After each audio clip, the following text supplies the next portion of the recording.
Cough syrup पर action मोड्रे केन्द्र पिला जीवन जीवा पर चेतिले सरकार खूब शीघ्र औषध नहीं केन्द्र आणिब नुआ आईन।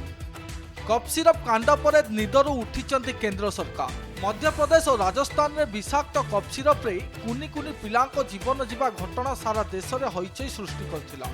औषध लिखिथिबा डाक्तर और औषध कंपानीर मालिक को गिरफ करने पर एबे केंद्र सरकार आउ एक बड़ पदक्षेप नेबाकू जाउछि।